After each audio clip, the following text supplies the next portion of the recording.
It's the question we've been asked all week. Is cruising really back?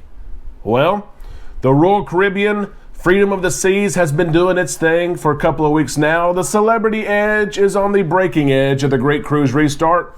And Carnival introduced the Vista and the Horizon back to the cruising family this week.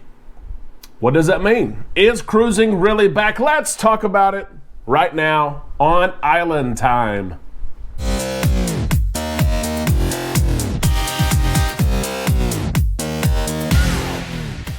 Welcome back to Island Time, all you Islanders. It is the weekend, which is great. We hope you're having a great weekend. This is Derek, and this is Island Time.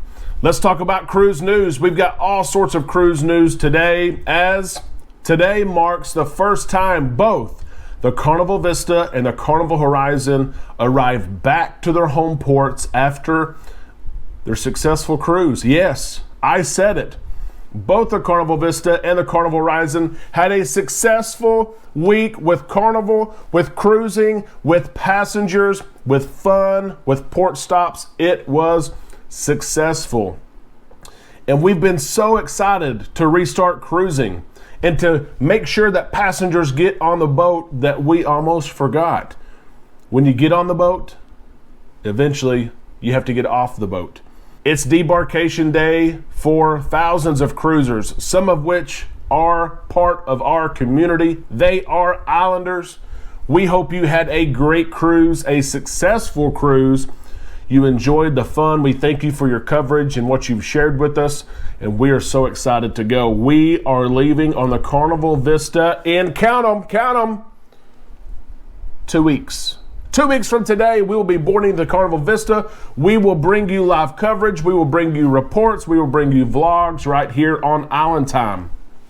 It is for that reason and many other reasons that you, yes, you, should subscribe to Island Time. If you have not already, click that subscribe button, ring that bell so that when we upload content, you are notified.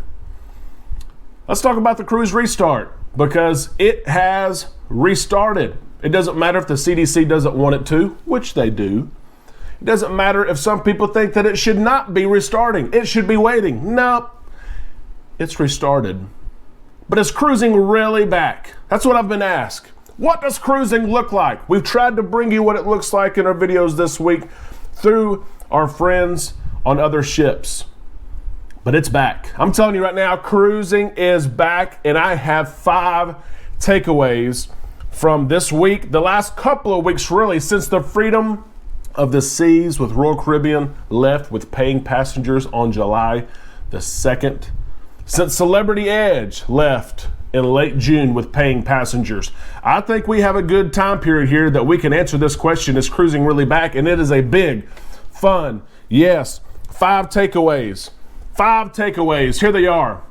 Number 5, the demand is there. The demand to cruise from Americans and from U.S. ports may be at an all-time high. And that is for all cruise lines that are currently cruising. Royal Caribbean, they announced weeks ago that their cruises out of Florida were sold out for July. Carnival removed July cruises from its website. This past week, you cannot cruise in July on Carnival. You have a friend that wants to join you. That's our situation.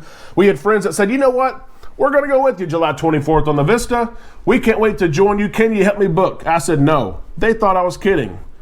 I said, no. They said, okay, we'll just call Carnival. That's okay. We'll just call Carnival. No, you're not calling Carnival. You're not getting on the ship. You can't buy a cabin for July. For Royal Caribbean and for Carnival and Celebrity, the Edge is the same. The demand is there, and what we're seeing, it's a surprise really, I guess something maybe we didn't think about, was the number of new cruisers. The number of new cruisers is astounding.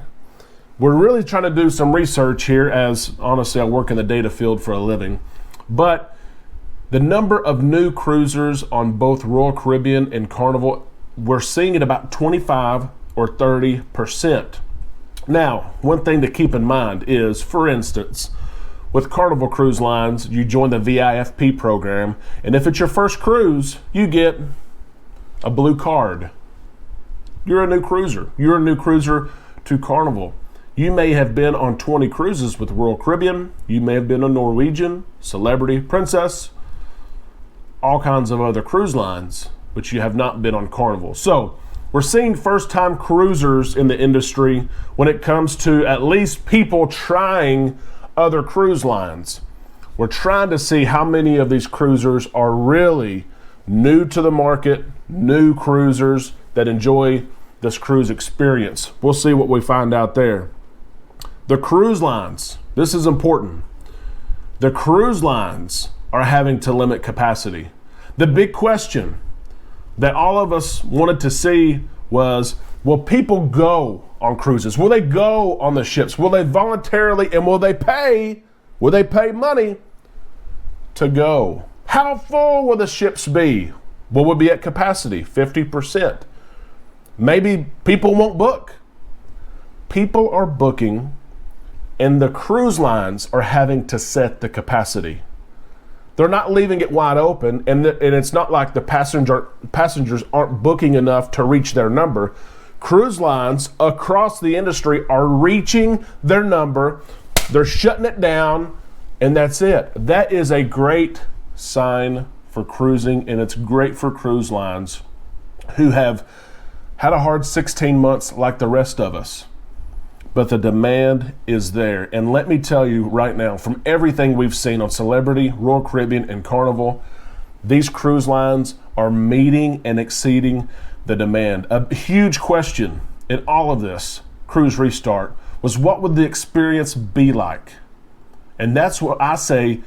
When I say cruising is back, it is back. These cruise lines have delivered on their brand, on their culture and their environment, and what they want the customer experience to be. They have delivered. I mean, if you talk to the cruisers that have cruised the last couple of weeks, they will say it feels like that you pushed pause last March of 2020, and we sat here for a long time, like Zach Morris did on Saved by the Bell, and then all of a sudden you push restart. You push play.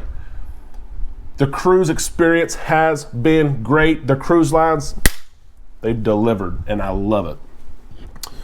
Number 4, believe it or not, number 4, no matter why you fell in love with cruising, it's on board. No matter what you fell in love with when you cruised, whether it was the crew and how they treated you, how they greeted you, how they knew your name, how they were always there, they provided for your needs, they knew what you wanted before you could ask, or it was laying out in the sun, or it was getting a massage, or enjoying the spa and the thalassotherapy pool and the steam rooms, or it was live music, or Broadway shows, comedy shows, piano bar. Number 4, no matter why you fell in love with it, it's there. It's there. Across every cruise line. The reasons why you love to cruise are currently on the ship. They're there for you to enjoy right now. There's a lot of people saying, I'm not cruising till the fall of 2021. I'm not cruising until 2022. There's no reason to wait. You can't cruise in July because there's no cruises available. If you want to cruise in August, the fun is there. Why you love to cruise is there. Except for maybe one little caveat. The hairy chest contest. With Carnival, it's not there. But it will be back. But if whatever you like about cruising, you are going to find it. Number 3, it was awesome to see the ports this week. When you think about cruising, when you think about cruising, we have to have these ports for us islanders to enjoy. The ports have to be open, not just open enough that the ship can dock and they can say, oh, we're at Mahogany Bay. No, that's not good enough. It's the experience of when the passengers get off the ship and they become immersed in the local culture, the local language, traditions, food, customs, music, smells. That's what the port experience is, and so many people have asked us, what's it look like? The ports are back. They're back.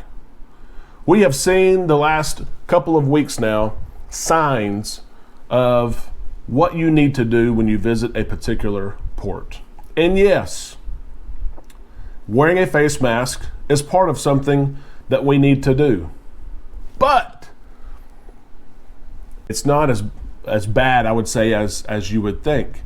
You have to wear a face mask when you go indoors to shops.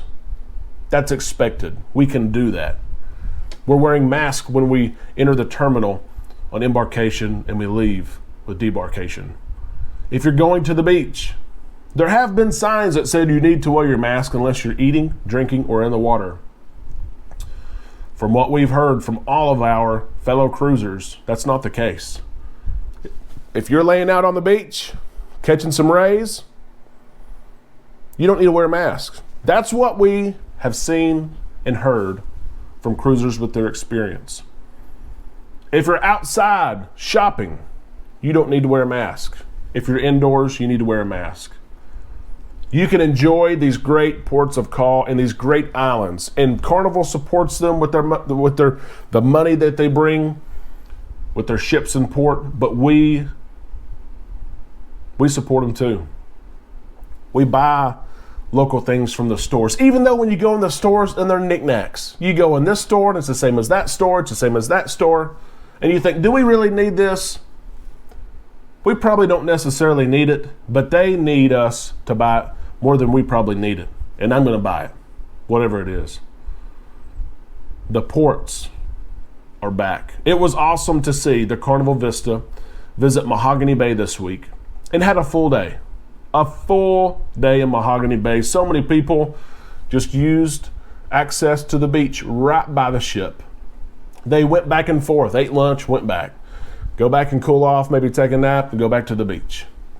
But when the Vista said, hey, all aboard, and that horn, it was loud. All the workers in Mahogany Bay, the shops, the restaurants, the bars, the tour operators, all of them came across the bridge and yelled, goodbye. We're glad you came. Enjoy your trip. That's community. That's community that we all need to have. And it's a community right now that the cruise industry has because of this cruise restart. I hope small gestures like this and the gestures that passengers are doing on board sticks and stays. And we remember that we truly are blessed to go on a vacation. We truly are blessed to go on a cruise and experience it with so many others. I hope that stays. Number 2, vaccines and the great vaccine debate has been minimal. I'll be the first one to say, I thought the last couple of weeks, especially last week, as more cruise companies and ships begin to restart, I thought we would hear about an instance where someone said, I don't want to show my vaccine card. Or, oh, look at those people over there. They're not vaccinated. There's been no such case. No such case. Americans and cruisers have been responsible. No matter what you think about the vaccine, cruise lines, the cruise industry, the CDC has said that the vaccine is required. And cruisers have got it. They've got the vaccine, they have their card, they present their card. There's been no reports that I know of someone presenting a fake card. There are ways to tell, and there will be people who try, but I haven't heard of any occurrence. The only issue I've heard with vaccine cards is people packing them in their luggage that they drop off with the porters. They go park the car. They have their few hand items that they're carrying. They go to check in. They need their vaccine card, and they realize, oh my gosh, my vaccine card is in my checked luggage, and it's a headache. And let me just tell you from experience, we saw it in Galveston last week. They will go find your luggage. It may take them time to do so, and it will slow down your boarding process tremendously, but they will go find your luggage, give you your suitcase, let you open up your suitcase, Find your vaccine card, present it, and continue on. So make sure that you have your vaccine card in your hand as you check in and not in your checked luggage. And number one, the energy and excitement of the crew and guest has been something that I can't remember, I can't measure, and I'm not even on board. Yes, John Hill had so many videos this week, and he tried to portray it. All of our vlogger friends that are on ships across the industry. Doesn't matter what ship you're on, what sign or name is on the side of that ship. The camaraderie and the community that cruisers and crew have right now is unmatched. I talked to someone who was cruising on a cruise ship when 9/11 happened, and how 9/11 changed that cruise. And it was a light switch moment, is what they said. When 9/11 happened, the community, everyone on board came together. And they did. We all remember that. But someone said, that was almost 20 years ago. And I've cruised so many times over 20 years. And yes, maybe over the 4th of July or over a Christmas cruise, maybe that group is a little bit more close together, a little bit more tight than what other cruises are. But they said this is off the charts. The only thing that rivals this community is 20 years ago when this individual cruised. What great words. And what a great thing to look forward to be a part of. I hope all of you who are getting on ships today, there are so many people taking their first cruise in 16 months today. Enjoy it. We are there in 2 weeks, and we are excited. We're going to be part of the community. We're going to laugh with people we don't even know. We're probably going to dance with people, if you call it dancing, what I do, that we don't know. And we are excited to do so. We are going live tomorrow night at 7:00 p.m. Yes, I should have mentioned that at the beginning of the video, but I was so excited and eager to answer this question of, is cruising back? Because it is. And you belong there. And so do I. We're going to have another video tomorrow, and then we will be live. We hope that you join us, be part of the community, be an islander. That's what it's all about. Until tomorrow, we will talk to you later, right here on Island Time.